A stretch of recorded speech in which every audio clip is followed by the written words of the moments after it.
Hi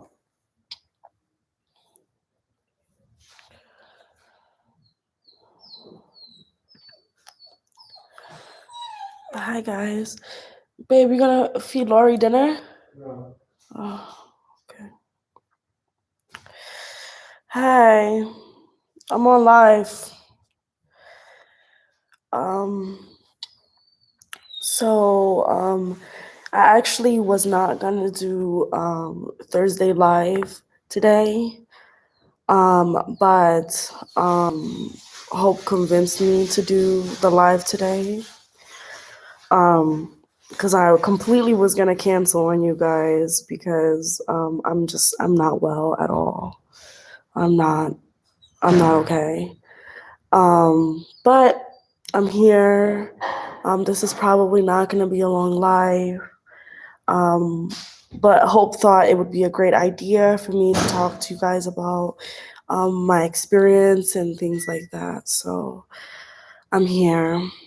Um, so yesterday, right before Hope and I had a one-on-one consultation, um, I went to use the bathroom, and when I went to use the bathroom, I caught a really sharp pain in my back, like a very, very sharp pain, and I couldn't I collapsed. I couldn't move. Of course, I called out to my husband, Hope. He came, ran, and he saw that I was in tremendous amount of pain. So you guys have done like my house tour, hopefully. If not, go watch that video. And when we did the house video, you could see where my living room is, and you can see where my public toilet is. So I was on my public toilet, which is not far away at all. It's like right there compared to here. So what happened was he tried to he tried to lift me to support me to where we can walk back to the living room, but I was like screaming in pain. I was like just in so much pain, so much pain. So automatically he set me down to the living room, and we were trying to kind of figure out like what's going on. um I'll take some, but I think I want some water. But I'll take some, thank you. I'll take some. Give me some. Maybe this is what I maybe some sugar. Thank you, babe.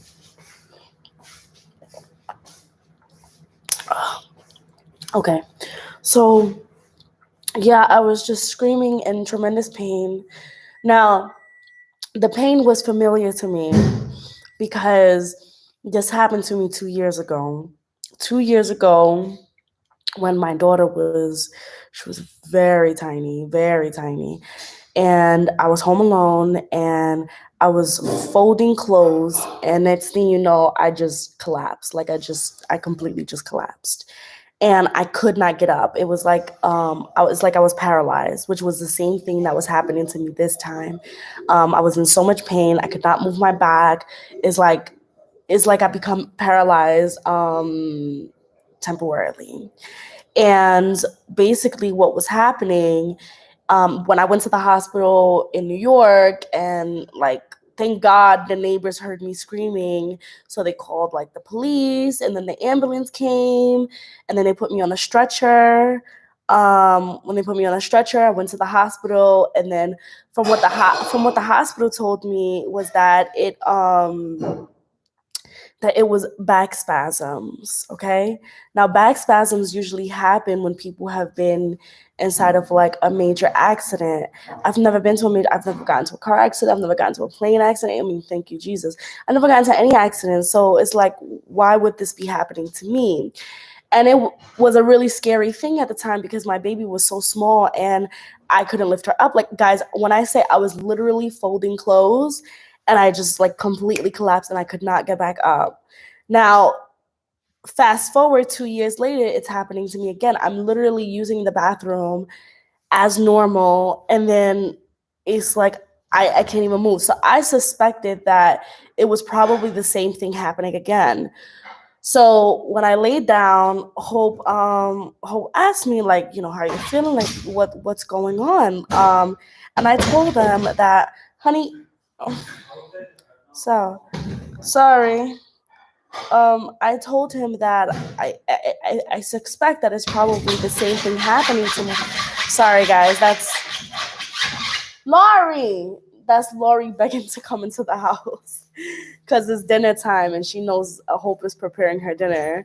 And say hi, Hope. Hi. um, she knows it's dinner time, so she's scratching on the door like a maniac so that way she can get some dinner. Anyways, so I was suspecting the same thing was happening to me. So at this point, again, guys, we did the consultation, and at this point, it's almost like midnight, and Hope asked me, what do I want to do? And I said, well, I want to try to sleep it off because I thought that would be the best thing to do. So I tried to get back into bed. Well, Hope took me to bed, which again was extremely painful, guys. Like I was like screaming at the top of my lungs. Like I was in tremendous amount of pain, like at 1,000. And Hope sets up some pillows for me and blase blase, and then I tried to go lay down. So at this point, what do? We do YouTube University. We try to, do some research on, back spasms and what can we do about it right now at home. And they were just like, you can get like a towel and with a towel, put it like underneath like your lower back and blah blah blah. So we do that.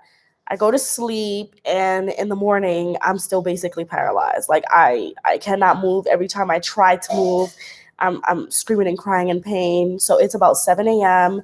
I did some research on some chiropractors because my best friend recommended, like, hey, you should see a chiropractor. So I did some research on some chiropractors, and as soon as I got up at 7, Hope woke up with me, and again, I'm still in bed. Like I'm completely in bed because I cannot move. Like I cannot move. I cannot walk. I absolutely cannot. So he starts calling up like some places and stuff like that to see if a chiropractor can see me. And of course, the main chiropractor in Arusha is currently working in Dar for, a I don't know, like she had some work there, which I was like, are you kidding me? Like my luck, you know what I'm saying? But then she recommended 2 other chiropractors. So we were able to call them. And basically what they said is that I have to go to the general doctor to see if it's really that type of issue, and then they will go from there. So we were like, okay, so we have to go to the hospital. Okay, now I've never been to the hospital in Tanzania. I've really honestly never been to the hospital anywhere in the world besides the US. So it was my first time experience, which is why I'm coming on here to tell you about my experience, since Hope thinks it's a great idea for me to talk about my experience.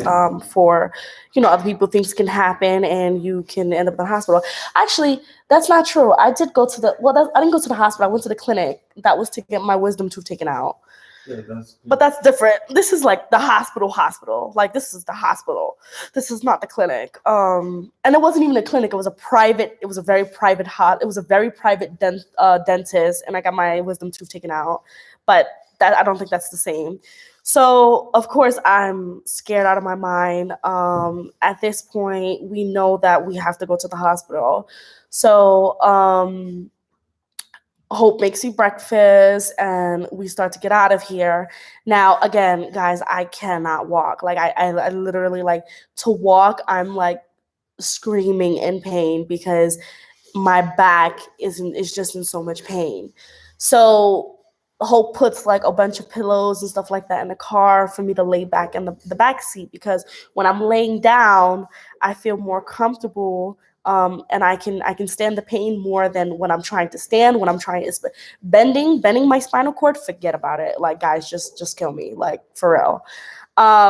So I don't have a choice. We tried to get a home visit, but they were like, no, like I had to go to the hospital. Like we tried. I was like, I will pay extra, please. Somebody come to my home because we can't, like, I just can't make it. Like the thought of like, for me, the thought of going to anywhere and then dealing with the bumpy roads and just feeling everything, like it just wasn't ideal to me. But unfortunately, I didn't have a choice. So we get inside the car, and I made it. I made it to the car. It was, experience, but I made it to the car and I laid down, and we got to the first hospital. And when we got to the first hospital, Hope had explained the situation. I stood in the car because, again, guys, I can't walk. I stood in the car. He went inside, and he explained. Actually, honey, what? So, Laurie, she finished her dinner. If you can just help me out with the story, when you went, because obviously I wasn't there. When you went inside the hospital, what did you tell them? Just have emergency. So You told them you had an emergency. So that they can just give me the bed or maybe the wheelchair. But I told them the wheelchair is not good for us. Uh-huh. She cannot see. Uh-huh. So that's why they told me to just move the car close to the Okay. entry and then. I can't even cough, it hurts. So basically he told them that, his wife is in the car, it's an emergency, she can't move her back, she can't walk. They asked about a wheelchair, and Hope explained to them that if I bend my back, it's gonna be 10 times worse. So they said, okay, so why don't you, Laurie, move so that way you don't go to the food. Laurie, go to your bed. Go to your bed, Laurie. Laurie is getting so big, guys. No. So what happened was, they asked him to pull over as close as possible to the hospital, like to the hospital side, the entrance. Guys, the nurse was like right there. The nurse came out.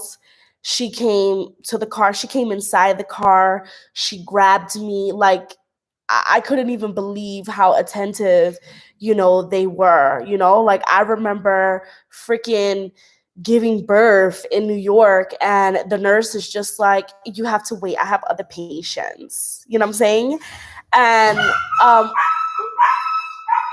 well, probably that dog be doing all types of things. She probably call herself somewhere. But anyways, so what happened was, so she comes inside the car. She helps me again, guys, like the pain, y'all. The pain is just unbearable. She as soon as she takes me, she tries to get me to walk and stuff like that. And we go inside of the room, the doctor's room or whatever. So she takes me straight inside of the doctor's room, and I have to lay down. So she lays me down, and she's like, okay, like I'm gonna get the doctor. So the doctor came right away. Like, I mean, I could not believe that I went to a hospital and I was seen right away by the nurse and right away by the doctor. Like, it was unbelievable. Like, I was like, the doctor came right in. I mean, guys, within 5 minutes of us stepping in the hospital, okay? The doctor came right in, and then he introduced himself to me. He asked me about the history. He was trying to understand, what's going on, blase blase. He asked me, obviously, the main question: have you had any accidents or injuries? Because it just doesn't make sense. You understand what I'm saying? How my spinal cord is having, so basically what's going on is you have your spinal cord, okay? And there are discs in between each vertebrae of your spinal cord, okay? Usually when you've been in an accident, a car accident, or a wreck or something, it messes up your spinal cord to where the disc gets out of place. So the muscles in your back, the muscles in your back, it like what is it called? Like oh, the muscles in your back start to have back spasms to protect those discs. Okay. I'm 26. I'm completely healthy. I've never had any medical issues. It just doesn't make fucking sense. Like it does not make any sense. Why would this be happening to me? And this is the second time it's happened. Happened 2 years ago, which is completely too often. So he continues to keep getting history, and he tells me. He completely tells me what it is. And basically what it is when I gave birth to my daughter in 3 years ago, when I gave birth to her, um, which is a whole nother story. It was a complete terrible experience at the hospital in New York. I got just so many racism that came towards me, and it goes back to Black women don't feel pain, and I was completely treated differently than the other white women who were giving birth. I mean, my doctor didn't even deliver my baby because she just was too busy with the other patients. I was telling them when I was giving birth that I was in extreme amount of pain, which obviously every woman who gives birth is in an extreme amount of pain. And I told them that I wanted an epidural. I said, please, I was begging for it like most women. I said, please give me an epidural. Please give me an epidural. And I, they were like, yeah, we're going to give it to you. We're going to give it to you. So what wind up happening is the person who gives you an epidural is the anesthesiologist. Okay. The anesthesiologist, he comes in, right? It was a woman. Oh man, I don't remember. They had on a suit. Doesn't matter. The anesthesiologist comes in and explains to me, I'm gonna do the epidural. You need to stay still, blase blase. Now, when they did the epidural, she did it, or he, I don't remember I don't remember if it was male, female. They did it wrong. They did it wrong. And she told me that, like, she or he, whatever. It's driving me crazy. I think it was a woman. I think so. But she did it wrong. And she told me that. She told me that she did the epidural wrong and that she was going to try to do it again. And when she said that she'll do it again, of course, I completely freaked out about it being done incorrectly, because from all the research that I've done about epidurals is that if it's done incorrectly, like, you can become paralyzed. So I was freaking out and stuff like that, but she assured me, like, everything is okay. Don't worry about it. Blase, blase.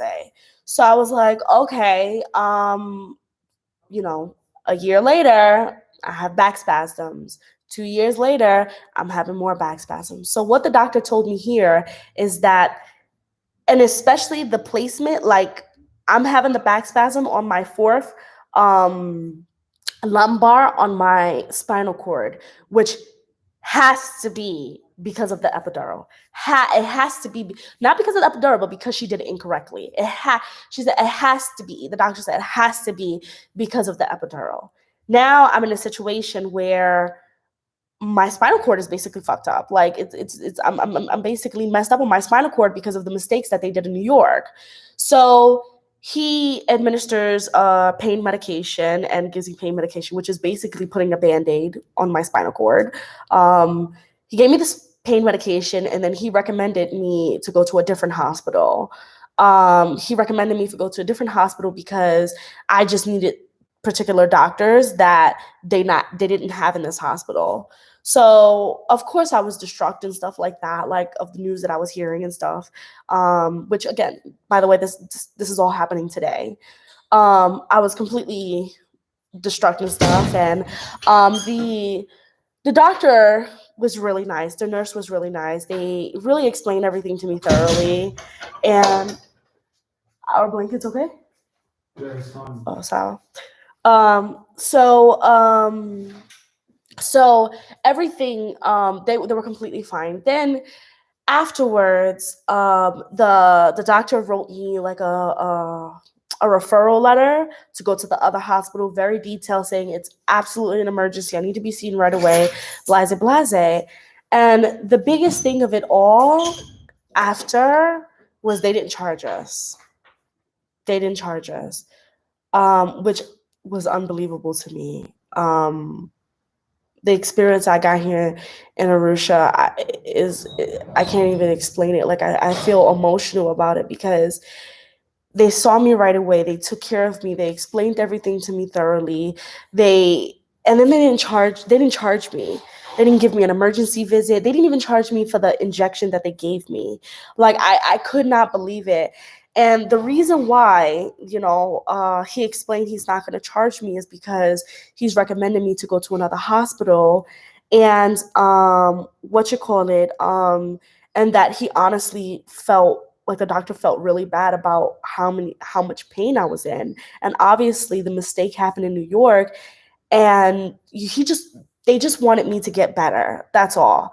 And I couldn't believe it. Like I could not believe it. Of course, because they told us that, Hope and I, there's just no way we could accept an answer like that. So Hope gave them each some money, personal money, like thank you so, just as a thank you, like thank you so much. We can't even believe that you guys would take me in just like that. Like, guys, within 5 minutes, they took me in. The nurse took care of me. The nurse came into the car, took care of me. They gave me the injection. Like I just like I could not believe it. And then they didn't charge us a dime. They didn't charge us an emergency fee. They didn't charge us for the doctor's time. They didn't charge me they charged me $0. $0. The compassion that I got, the treatment that I got, everything. Like, it was unbelievable. So at that point, the doctor told me, listen, the injection is going to kick in and hopefully you will start to feel better. Okay. That injection is going to hold me at least until I get to the next hospital when they can actually figure things out. So the injection did not work. I'm not gonna lie to you guys.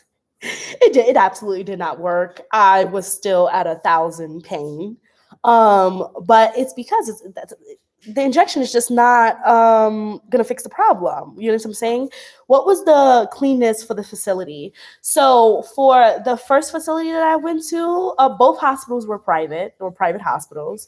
I didn't go to a public hospital. They were the first hospital that I went to was pretty clean.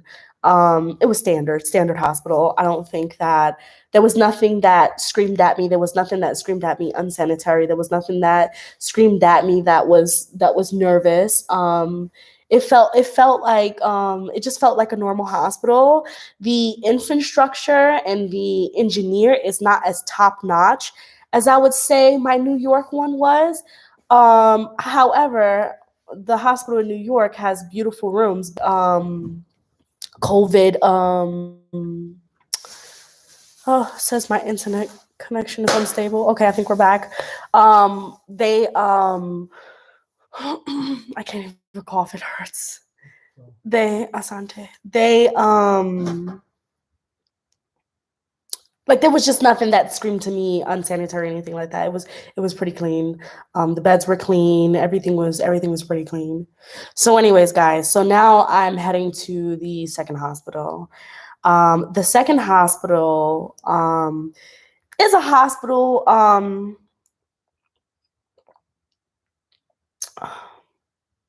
Honey, I really want water.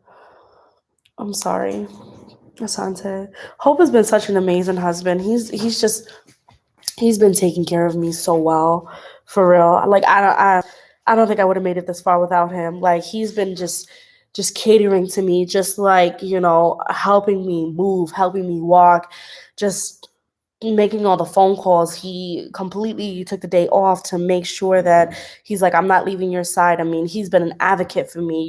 He's just been like a lifesaver. Anyway, so now I get to the second hospital, and when I get to the second hospital, again, I get the same experience when it comes to the emergency. Hope went inside, gave him the letter, told him what's going on. A nurse came into the car to help me. They checked my blood pressure. And then they sent me straight because I could not walk. So I needed to be put like onto a bed. So with this hospital, I noticed that it was crammed. Like I noticed it was definitely crammed. There were a lot of people, which made me really asante, which made me really nervous. Um, oh yeah, water. Um, which made me really nervous. So I was actually in a there was a curtain that was dividing all of us, which you know That is emergency sector, right? this is the emergency sector. Yes, this is just the emergency sector. The rest of the hospital is absolutely beautiful, but we were not in the rest of the hospital. We were in the emergency, okay?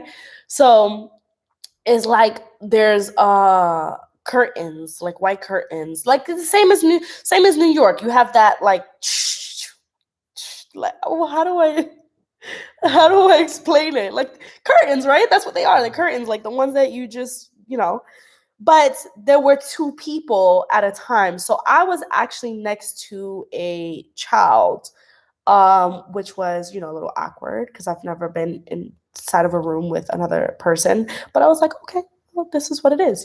Different experiences is this is Tanzania. This is how it is. And not even Tanzania, this is this hospital. So when I get there, as soon as I get there, the nurse does come in, asks for a history. I explain to her what happened, what's going on. Um, Basically, to make a long story short, the doctor came. The doctor asked me where the pain was, which again, it's on that fourth. It's okay, honey. You can eat without me. It's okay. It's on that fourth vertebrae on my spinal cord, and he tried to get me to stand up, which I was able to stand up. He asked me to bend. I could not bend. Like bending was just not an option. Like it just was not. I was not bending.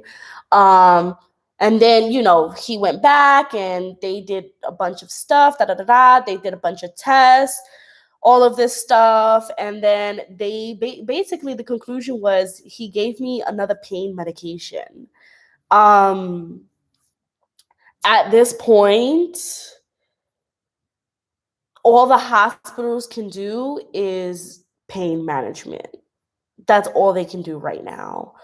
Um we we're trying to figure out what's the best course of action, because we are aware now that the problem is the spinal cord. It's my spinal cord. My spinal cord is the problem. And I can't function in life without being able to walk, without being able to sit, without being able to bend. There's something that needs to be done. Like I can't, like I have to live. I have to live life. And right now, I'm just, I like disabled. You know what I'm saying? I'm actually surprised that I'm able to sit up right now. And the reason why I'm able to sit up right now is because I'm on those heavy pain medications. However, right now it's 9 o'clock and the pain medications are starting to wear off, and I am starting to get the pain again. Which is what the problem is when it comes to pain medication, is that it's a temporary fix. So I don't know what our plan is, but I think the best plan is going to be to see a chiropractor so we can see if we can fix my spinal cord and see what we can do about it.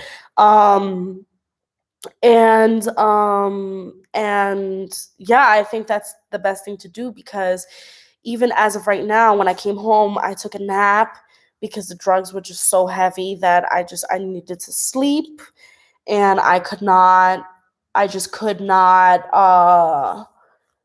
function anymore. Like I needed to sleep because it's just they gave me tramadol injection. And do you remember the other medication? Do you remember the other shot that they gave me at the first hospital? I don't remember, but it was tramadol for the second hospital, which is in this arm, and then they gave me another one on this arm. So it's like my arms are dead now. Like my arms are painful, my back, like I'm just all messed up. But my arms are painful because of the because of the shots, the injections. So that's gonna wear off as soon as it's just sore basically. So Yeah. I had a great experience. Obviously, bad circumstances of me being in extreme amount of pain. I've never gotten like I felt like I was a celebrity that they were just waiting for and just willing to just treat me boom, boom, boom, boom, boom. Like I've never gotten that experience. I have been in the hospital in New York so many times and have I remember a time that I was screaming in pain and all the nurses would just walk right by me. Like they would just walk right by me. Like they just didn't care. So for the doctor and the nurse to just be on top of it in two hospitals in Arusha, to just be on top of it and take my pain serious. And what was the most amazing about it is all my doctors, all my nurses were Black. Everybody was Black. It was amazing. Hope is laughing. Babe, that's a big deal. Hope thinks that like I'm crazy when I say like I'd be so happy that everybody is Black, and he just does not understand. And I think the reason he doesn't understand because he doesn't come from America. Like for you to have Black educated doctors, Black educated nurses, like it's special. Like it's just special, but he don't understand. He don't get that.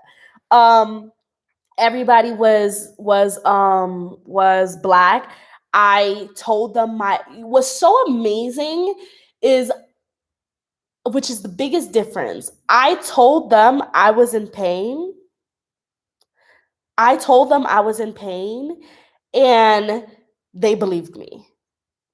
I don't think you guys understand how important that is.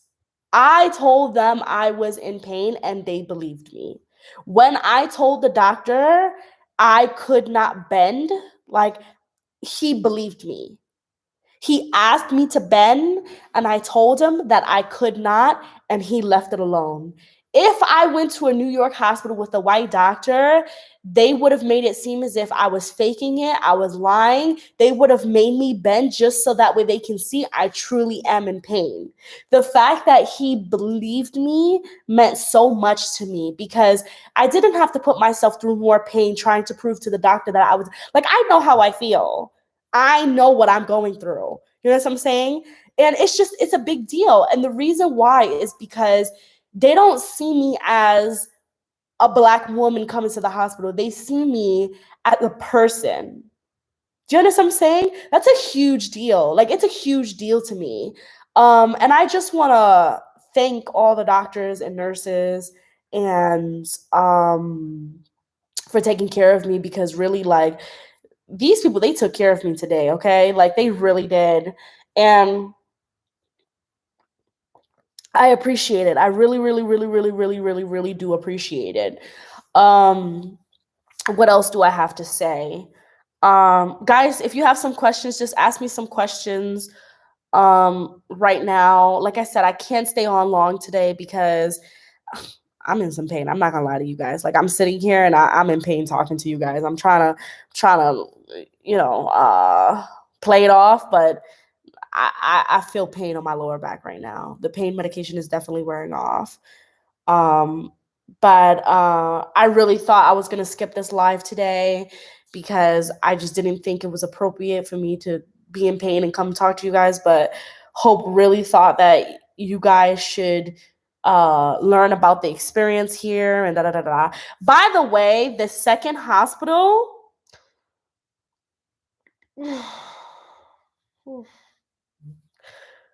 The second hospital that we went to, the bill, how much did the bill, Hope paid the bill? How much did the bill come up to, my love? No, into shillings. 50, 51. It came up to 51 to shillings, which is about, 25. Says your connection is unstable. Listen. Okay, yeah. That included 2 medications, the doctor's visit, and the testing. It came up to about 51 to shillings, about $25 it came up to. And it's so funny because Hope asked me. Hope was like, he was curious. He was like, how much would it have cost you in America? I said, well, I have insurance, so it probably would have been free. But my copay probably would have been $25. But I told him that if you paid out of pocket in America, you'd be paying at least like $700. And he was like, "What? $700?" I said, "Yes. With the you have $150 emergency fee. Then you have guys, help me out in America. You got to pay for the medication, which medication is extremely expensive. Then you got to pay for any injection, okay? You got to pay for the injections that they give you. You got to pay for the medical waste. You got to pay for the nurse's time. You got to pay for like you gotta pay for all types of things. Like you're gonna pay at an emergency, you're gonna pay at least like $700 in New York, like off the hands, just like that. And it might even be more because when people come to the vet, they pay for an emergency $600-700 easy. So for the vet, $600-700, the regular doctor, if you were to pay out of pocket, yeah, you'd probably pay easily the same or if not more. Um, yeah, I couldn't believe the bill. At that point, I didn't care how much the bill was. I told Hope, I said, even if it's $1,000, I don't give up right now. We need to go to the doctor. And guys, all of that, the first place, they didn't charge me a thing. Second place, it was like it was 51,000 shillings. The experience that I got, and I was scared, guys. I'm not gonna lie to you guys. I was so scared because first of all, I get scared going to any hospital. Going to a hospital is not a fun thing. Like it's a very Right now, the way the situation is Mhm. about disease, so Yeah, exactly. Even right now with COVID and all diseases going around and stuff like that, it's scary going to a hospital. I was scared. And like even when the what is it called? They gave me the injection. I was a complete coward about it. Like I was like, scared. Hope was holding my hand and stuff like that. And even the doctor came and checked up on me and was like, "Oh, pole," like like I'm so sorry, because I had to. That was a big needle. That was such a big needle. But yeah, like just compassion, just empathy that I've just never gotten in the New York hospitals. Like I've never. And at a point in time, you have to say like, is it just this one person or is it the facility? The fact that I went to two different hospitals and I got the same level of care, the same level of empathy, it just shows how the medical system here is in Tanzania. I really believe that. I really, really, really believe that because these two hospitals are not correlated at any point. Um, they don't give two F's about the fact that I'm a foreigner. They just see a sick patient. So it's not like they're treating me differently because of that. And I also watch the treatment of other people, and it's the same. Like it is like purely the same. Yes, they do. They have x-rays, they have CT scans, they have everything. They have everything here. I was not eligible, but yes, they have everything. That's a whole different other story though. I think the best thing for me right now is to see a chiropractor, and have them figure out what's going on with my spinal cord because even the problem is like even with these x-rays and CT machines and stuff like that with my issue with my spinal cord, the most that they would do is give me medication and give me to manage the pain. You understand what I'm saying? Because that's really a physical therapy, chiropractor, manipulating the spinal cord to get those discs back in place. You understand what I'm saying? That's not something that they can do at a hospital. All they can do is tell me what the problem is, and I know what the problem is now. And then now I have to go to the correct people to fix it, which is what I think we're gonna do. Another thing, guys. Remember, I told you that the chiropractor is in Dar, and we called her at 7 o'clock in the morning. Guys, through the whole day, she was checking up on me. Like, she was calling, asking Hope, like, how is she doing? What are they doing to her? Blase, blase. And also the other two chiropractors as well. And I was just like, I'm not even their patient. They haven't got $1 from me. Hope just called them in the morning, panicking because obviously his wife can't walk and there's something that's seriously wrong. And all three doctors was continuously checking on us throughout the day. They haven't even seen me, haven't met me, nothing. They just know that I woke up, like, I could not move. It's just it's unbelievable. And the chiropractor told Hope, like, listen, in the morning, if she's not walking and she's not okay, you need to bring her here. You know what I'm saying? You need to bring her here. You need to bring her here. So I think that's what the plan is going to be. We're definitely going to go to the chiropractor tomorrow. Displacement disc in your lower back is the worst pain ever. Yeah.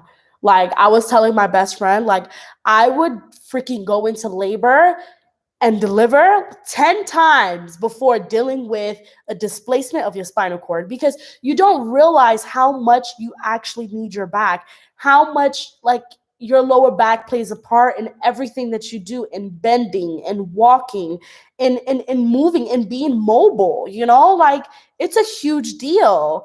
And you don't realize that until you cannot use that part of your body. And it's scary. It's fucking scary. It's so scary. But I'm in good hands. My husband is great. He's been taking care of me very well.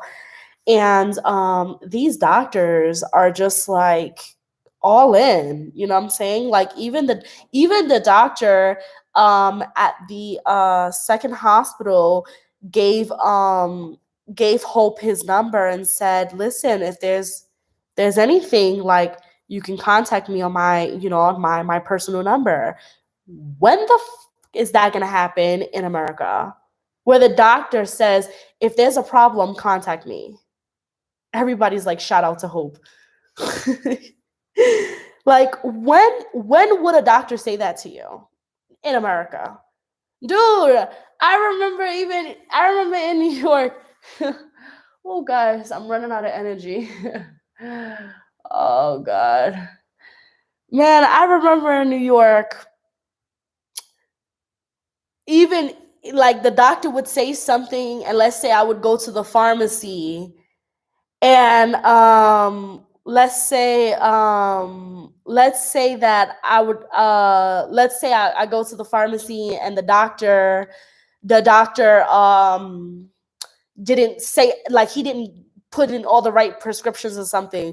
For me to contact the hospital to get back to the doctor would be nearly impossible.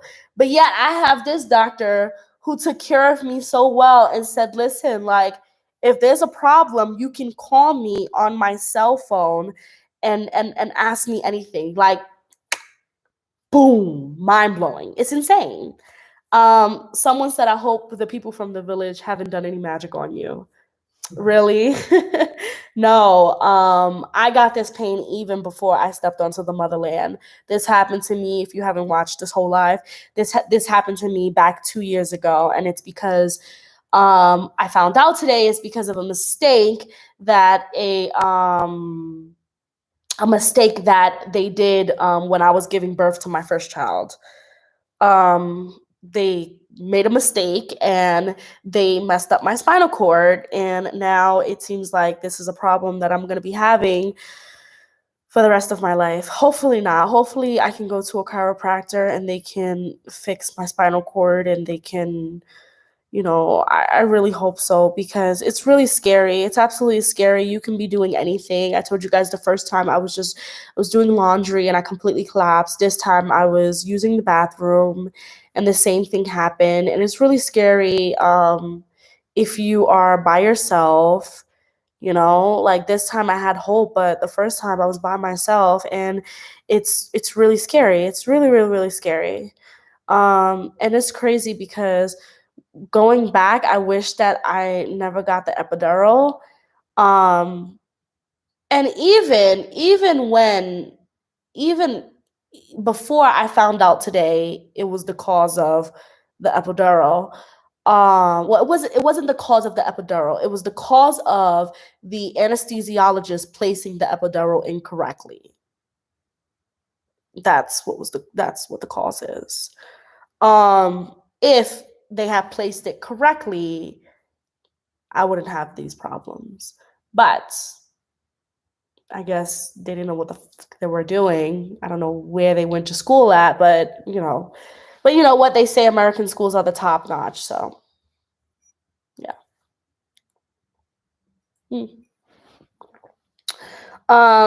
Yeah, it's really scary. I'm grateful, with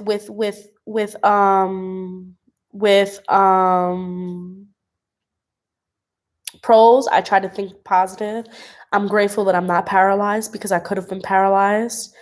Um, I'm completely grateful that I'm not paralyzed. And I hope that I never get that news that I will be. Um, I I'm just praying. We're praying a lot. Do you need health insurance in Tanzania? You don't need health insurance, but Hope and I keep talking about getting health insurance. Every time they're like, you don't have health insurance? That's what they say to us. And we're like, no. But then it's like we get the bill in the end and it's like $20. So I'm like, if we get health insurance, the health insurance is going to cost us like what, $3 a month? It's like, we don't mind paying the $20 whenever we need to. But no, we don't have health insurance. They For real, for now, we just need it for serious issues.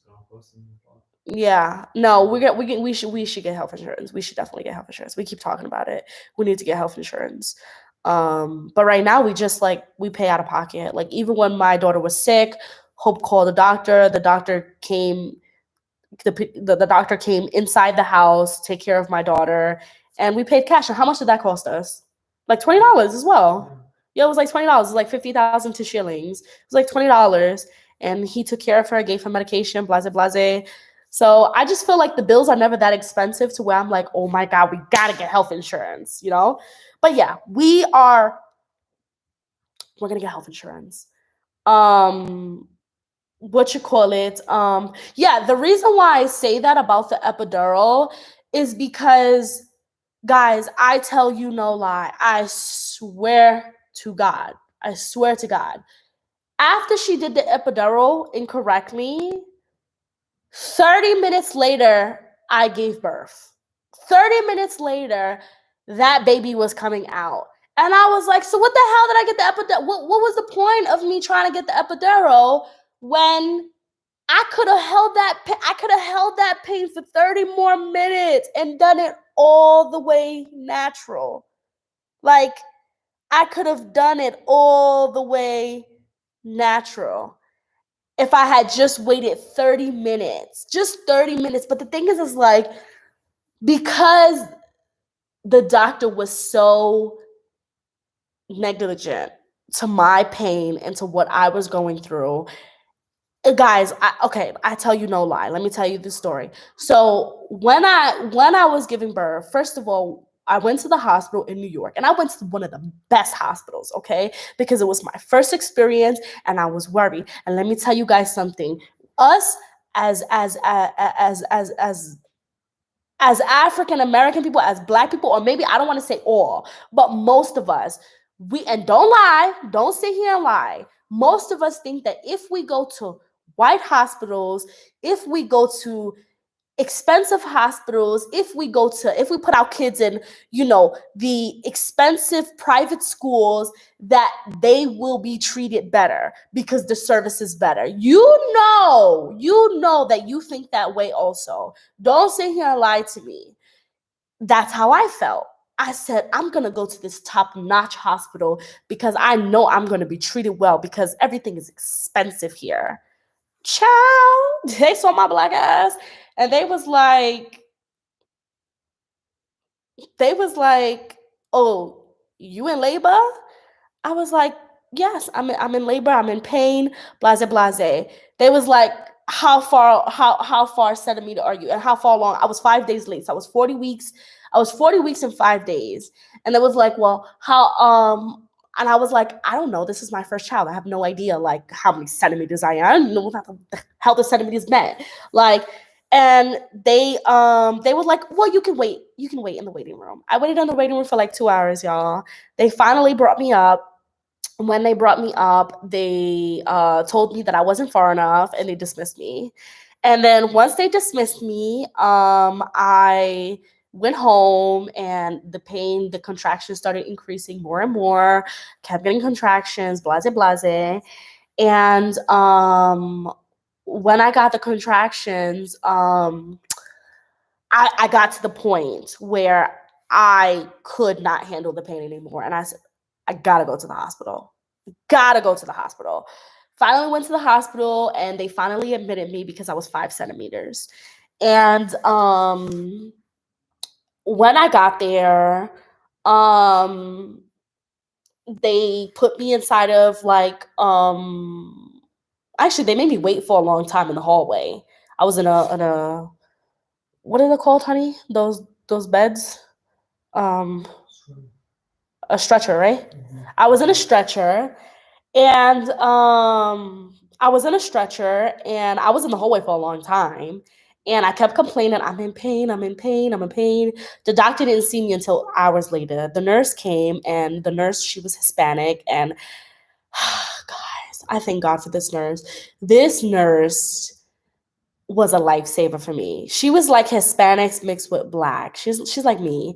And she was a lifesaver for me. I'm telling you, she was like God's angel. And she told me, she was like, I'm going to take care of me. I'm going to take care of you. She told me, you know, everything, whatever. And I told her, now a nurse has but so much abilities. Honey, if you want to watch something, it's fine. Just turn the volume down a little bit. It's fine. If they only have but so they can't give you drugs, they can't do certain things, you know what I'm saying? So but she was there for me. And I finally went into a room, and I told her, I said, I'm in pain. I was crying. It was like the contractions. It was like, it's too bad. I was just in so much pain. I was like, where's the doctor? She's like, oh, the doctor is giving birth to other mothers, da, da, da, da. And I was like, what about me? She hasn't even seen me yet. And they were like, listen, this is your first baby. Like, you're going to be in labor for like 30 something hours. Like, don't worry. And I was like, okay, so no one's gonna check me. No one gives a, no one cares, like nothing. Like, it's like, all right. And I was in a lot of pain, as most women in labor. The difference was is that no one was hearing my pain. They didn't care that I was in pain. Like, they absolutely did not care. And I got to the point where I started to become very nasty. And I got really nasty with the nurse, and I said, you need to go get that doctor. Like, you need to get that doctor. Like, I don't care what baby she's delivering right now. You need to go get that doctor. And then what happened was, the doctor finally came. She introduced herself. This is, again, after I've already been in the hospital for like 3 hours. I finally see the doctor. She comes, she checks, boom, I'm 7 centimeters dilated. So I jumped from 5 to 7. And she was like, okay, you're doing really well. You're doing very well. Don't worry. This is your first baby. So, don't worry about it. Blase, blase. And then she left. That was the last time I saw her ass. She left. Then after that, guys, y'all know, if you a mama, you know that pain starts kicking in, starts getting worse. It starts kicking in. I am in pain. Like, I'm in straight up pain. Like, I'm like, I'm in pain. Like, I'm in pain. Like, I'm like, I'm begging the nurse. I'm like, please. And she's like, the nurse felt really bad. She's like, I'm so sorry, but the doctor is really like busy. Like, she's caught up with somebody else, blase, blase. And I'm like, there's not another doctor? Like, is there's only one doctor? I don't understand. Like, I just don't understand. Like, and yeah, they really just didn't care. Then the whole epidural situation happened. I begged for the epidural. They said to me that the anesthesiologist had to do it. And you know what? I should listen to God's sign, because the anesthesiologist came in like in a rush. like the anesthesiologist was in a rush. Like, I don't got time for this. I gotta go. Like, I got other things. I got better things to do. Like, let's go. Do you want this epidural? Sign this waiver. Let's do this. Like, I was like, all right. Now, mind you, this is the first time I'm giving birth, and I'm scared. Like, I'm a freak. Like, I'm scared. Like, this is not something that's easy to do. And I'm trusting my medical professionals. So she did the epidural wrong, and I remember that, and I remember being scared. And then after that, what happened was what she said, or he, I don't remember if it was a boy or girl, what they said was that they are going to go get some more stuff and then come back to give me another epidural. Okay, that was the plan. The nurse tells me, try to relax. Just relax, okay? I need you to just relax. Try to lay down. How the hell are you supposed to lay down when you got contractions? Not possible.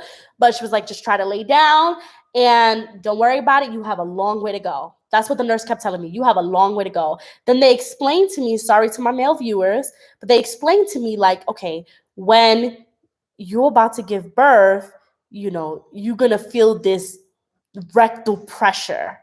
Okay, you're gonna feel this big pressure. Okay, but don't worry. Okay, you're a first-time mom. You've never done this before. You're gonna be here for a couple days. Y'all, the next 30 minutes, I'm calling on that speaker thing, the remote. I feel the pressure. I feel the pressure. When I tell you they ignored me, like they completely ignored me. They ignored me completely. I'm yelling I'm pressing guys, I had to press the button like 4 times before this woman finally came. Press the button, press the button, press the button, press the button, press the button. I feel the pressure. I feel the pressure. I feel the pressure. I feel the pressure. Like I kept saying it. And am I still going? Because it says the connection is unstable. Can you guys hear me? Sorry, y'all. I know I just got into the story. No. Connection is unstable. Can you guys hear me? Sorry, y'all. I know I just got into the story. No. Can you just say yes if you still hear me? Because it says the connection is unstable. Oh, I need to drink it. Howie, can you hear me? Okay, I'm good. All right, cool. So I'm pressing the button like 4 times, like I feel the pressure. Woo, child. The nurse comes back in, real sassy, like I told you, Diamond, like, you know, like she felt like I was abusing the button. Okay, I was not abusing the button. These people were just not believing me. So she's like, I told you, Diamond, like you have time. At that point, I only had been in labor for 5 hours. She was like, it's too soon, da da da da. And I was like, I started to get very nasty, and I apologize for being nasty, but I was like, you need to check. Guys, they opened up the curtain, and guess what? There was my little girl's head out of my vagina. Sorry. I don't think I'm supposed to say that on YouTube. Out of my women parts, okay? There was my daughter's head right there. And now the nurse is freaking out, like, all right, you need to push. Da, da, da, da. I'm like, what do you mean I need to push? Like, I thought it wasn't happening.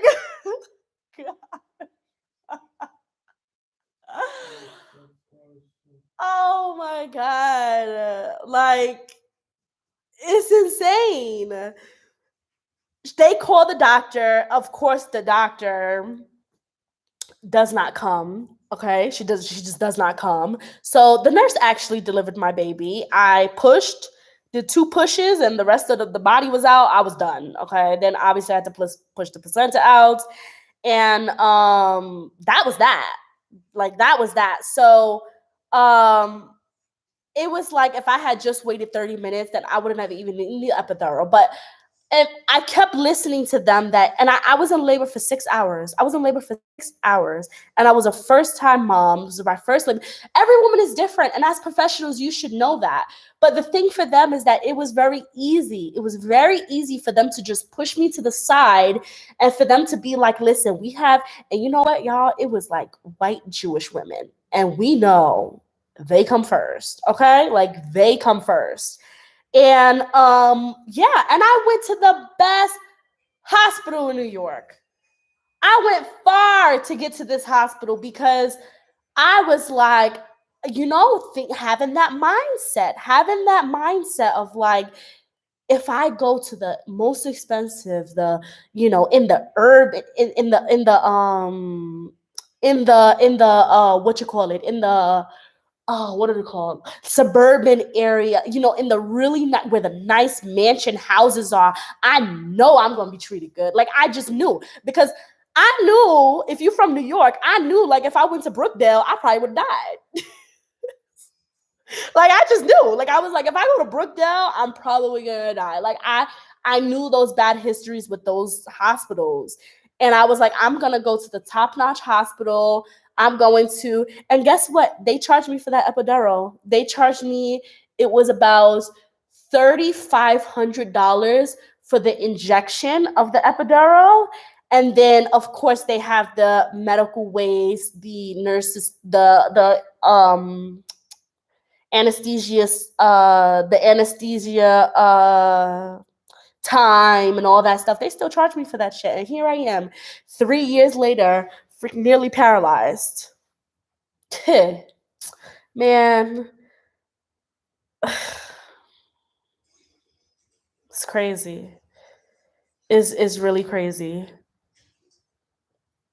And you know what's so crazy? It's like I didn't even live in a state where it was like Louisiana, like those like really southern states, like I'm in New York. New York is as diverse as it gets, but listen, it happens and it happens often. And that was my birth experience. That was completely my birth experience. When my daughter arrived, that was a whole different other experience. When she arrived, they basically ripped her right outside of my arms because she had jaundice. Okay, she had jaundice, and I didn't know what that was. Okay, moms, you need to talk more about this stuff because when you have young mothers like me, at the time, I was 23 years old, and I didn't know anything. Okay, I didn't know what jaundice was. I didn't know any of that. Come to find out, once I started telling people that my daughter had jaundice, everybody was like, yeah, I had jaundice when I was a kid too. Yeah, my daughter had jaundice too. My son had jaundice too. Well, maybe if y'all talked about it in the community enough, then I wouldn't have freaked out the way I did. So, but I also freaked out because of the doctor. Some white uptighty doctor came in and she explained to me that my daughter had jaundice, and she basically described it as cancer, like saying that severe jaundice is like a cancer, and it means that her liver is not properly developed. And y'all, between postpartum, my experience at the hospital, and all this stuff, and then to hear that my kid could have cancer, I was a mess. I was crying. I was like, oh my God, my baby's gonna die. She has cancer. I was going crazy. Okay? Like I was losing my mind. No one talked about jaundice. No one. She started talking to me about like different options and saying that my daughter needs to, I have pictures, that my daughter needs to go into these lights. Okay, so they put her in these like lights, and of course I'm a crazy person, so I'm like, I was freaking out like, they gonna switch my baby with some other baby.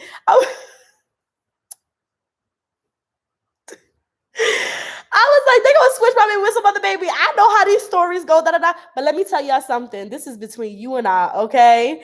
This is between you and I.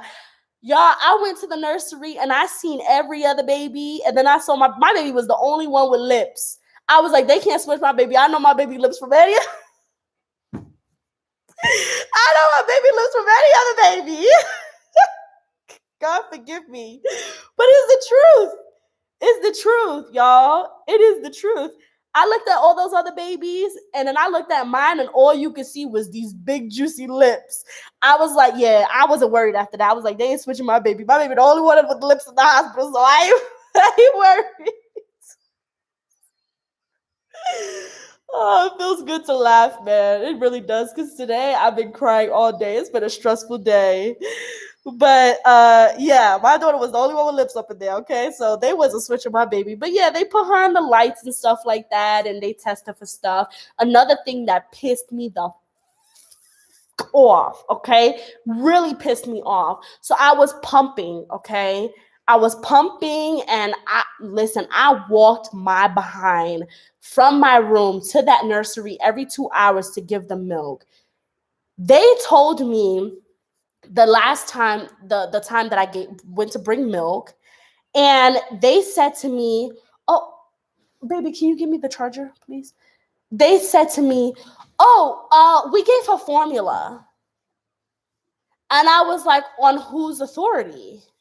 Why would you give my daughter formula? They were like, "Oh, we gave her formula because she needs something that like what did they say? She needs something that is stronger and thicker." And I was confused, because I always thought that breast milk was the best type of milk. You know what I'm saying? Again, I'm 23, I'm young, I don't know much, okay? I don't know much. And you guys know that, I grew up in the foster care system, so I didn't have no mama there to tell me what was going on. You know what I'm saying? So I didn't know what was right. I didn't know what was wrong. I was just depending on these medical professionals. Okay? I was just depending on them. And they were like, "Oh, the formula, it'll help her because she wasn't having any bowel movement." And what they were hoping for is that she would have bowel movement. Okay. Um, and yeah, she didn't have any bowel movement. So they were hoping that if they fed her more, and guys, I feel like I'm about to get emotional. Every 2 hours, I was bringing them milk, and I was producing a lot of milk. Okay. There was no need for them to give her formula. There was no need. I was producing a lot of milk. I mean, guys, I was one of those moms that I had milk stored in the freezer because that's how much milk I was producing. There was no need for it. There was no need for it. They wouldn't let me breastfeed her. I had to pump. They wouldn't let me breastfeed her because she needed to be in the lights. They said she needed to be on the lights 24 hours. So I didn't even get to see her. Like, I really didn't get to see her. I used to go to the window. And I used to just look at her through the lights and stuff like that, and in the window, because they would not let me see her. They wouldn't let me touch her, anything like that. Like, I was really convinced in my mind that she had cancer because of what the doctor explained to me. Then next thing you know, my best friend came to visit me, and her whole family, her mom, and da da da da. And when my best friend's mom came, I told her she has jaundice. I was crying. I was like, "My baby got cancer. She's gonna die." And her mother was like, "What? What?" Ooh, excuse me. Her mother was like, "What?" She said to me, "Diamond, jaundice is not cancer." And I was like, "What do you mean it's not cancer? They told me that it's cancer." They told me it's cancer. Woo! Let me tell you something. My best friend mom is a Caribbean woman. And Caribbean people, they don't play. She was like, "Let me talk to the doctor right now. Let me talk to the doctor." She started talking to the doctor. She started advocating for me. Jaundice is cancer. Where I don't understand. Like how is this match up? Then the doctor starts switching things up. Like, oh, her daughter is gonna be fine. It's not. Don't worry. She's gonna be fine. She just needs to sit under the lights a couple more days, and we're just gonna keep checking her liver values. And when her liver values are fine, then she's gonna be sent home. Da da da da da. Y'all. So for some people who they're asking me for my next child, would I give birth in America? Hell no. Hell to the no. That's a no. It's not happening. Hell no, it's not happening. That was my experience, y'all. That was my experience for real. That I'm telling you guys the truth. That's my wholeheartedly experience. I got through it though. I did get dismissed before my daughter. I was dismissed one day before her, and that was the worst feeling in the world, when you are discharged and your kid is still in the hospital. But again, I knew they wasn't going to switch my baby. I knew what my baby looked like. She had a birthmark, and then them lips. Them lips told it all. Like, they weren't they was not switching my baby. And she had a head full of hair. She had a head full of black hair. She had big, beautiful lips with a birthmark. They wasn't switching my child. They wasn't switching my child. It just wasn't happening. She was not looking like any of those other Jewish babies. Like, looked nothing alike. She was purely different. So I wasn't worried. At that point, I wasn't worried. I was first worried at the beginning. But then when I went into that nursery and I saw all those other babies, I was like, it's not happening. They ain't switching her. But yeah, I'm just going to read some of these comments, answer some questions before I get out of here, because I definitely am in pain. Thank you guys. I feel like I did try my best. I didn't know much. I really didn't. But, you know. Jaundice is normal. I know that now, but I did not know that at that time. I was scared. I thought my daughter had cancer. Like, I did not know what jaundice was at all. Serena Williams had to fight to have her doctors hear her too. It's crazy. Like, it happens so much that they ignore the Black woman's pain because they feel that we don't feel pain as other women. And it's just not right. Like, it's just not right. It's absolutely not right. It's not right at all. I'm still traumatized by that experience. I really am. I really am still traumatized. I'm getting towards the end of this video. If you have, I'll take a couple questions before I end it. So if you have some questions, I know that I normally don't come on here and I talk about my mom's side, me being a mom on that side and stuff like that. But I feel like this all ties in together. So, I'm being a little open with you guys when it comes to, my birth experience and stuff like that.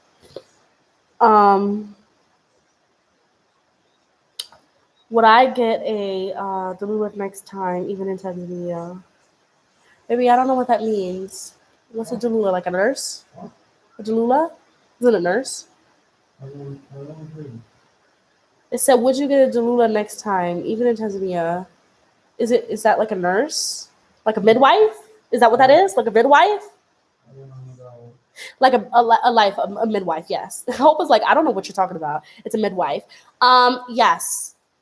The next time I would I really want to do it really naturally. Maybe an at-home birth.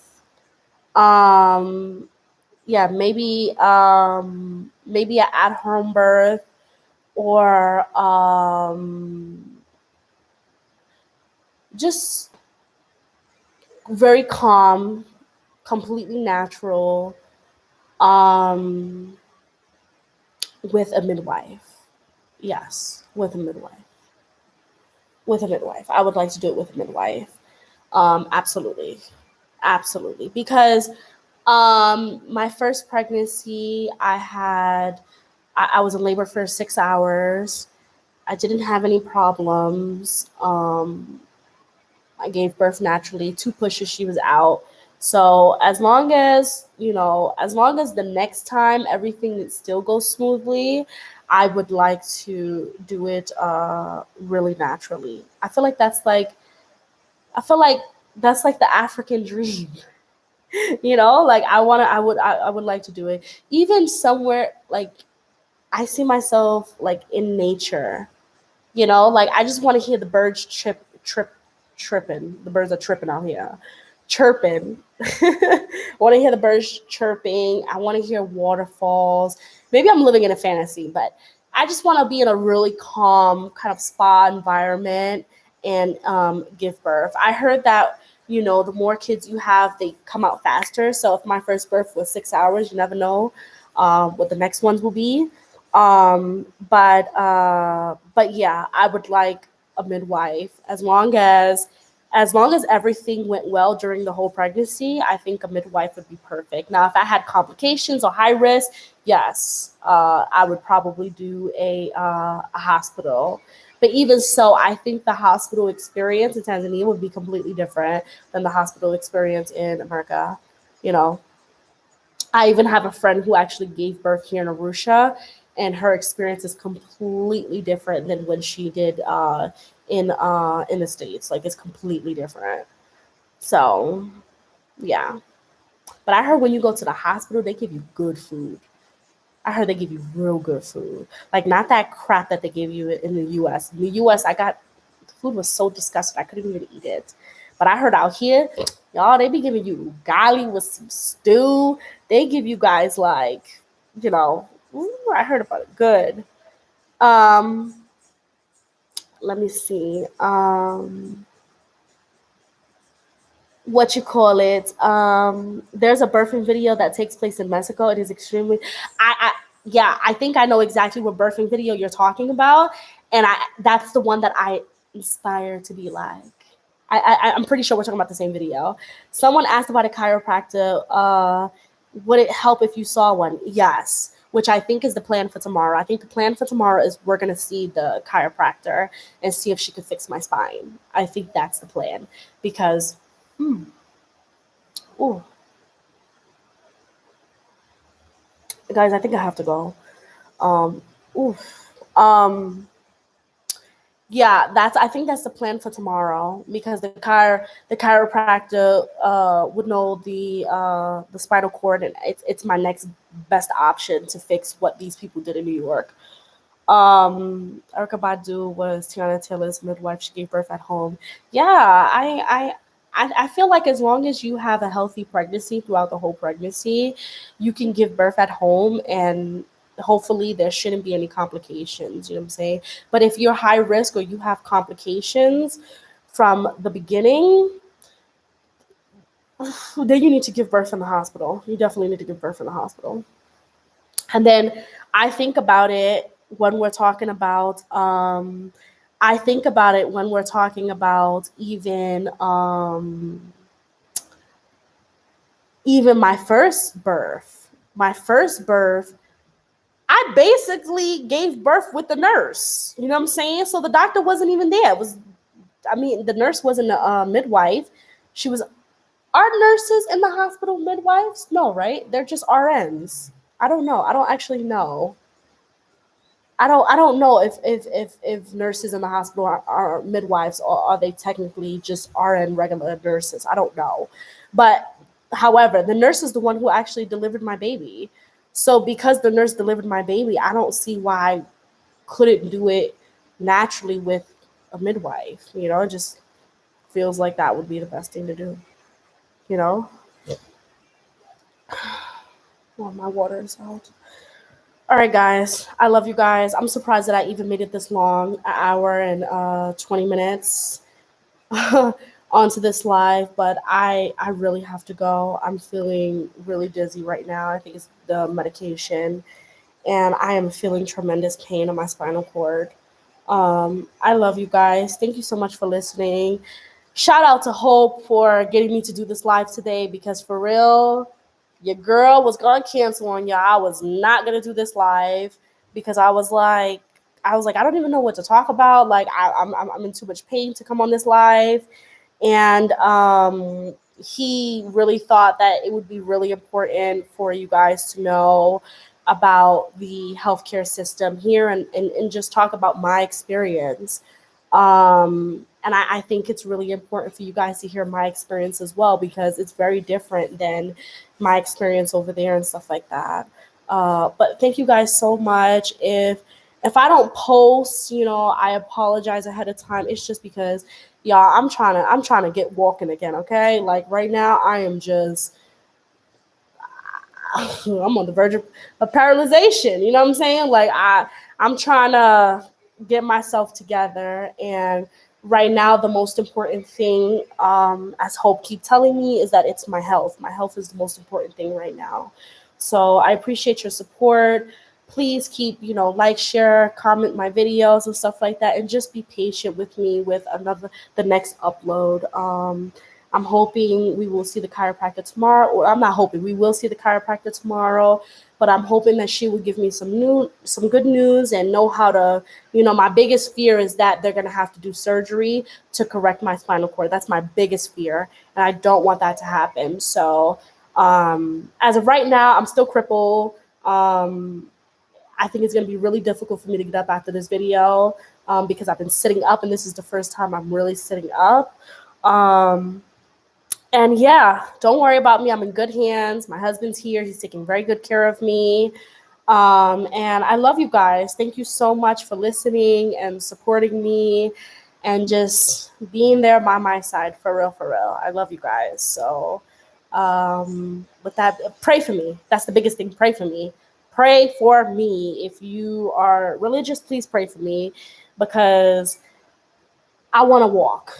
I want to walk. I need to take care of my kids. Like I need to walk. I need to walk. I need to walk. And I cannot be paralyzed. Like I cannot. So just pray for me. I love you guys, and Hope, say bye. Bye. All right, bye guys. No, no.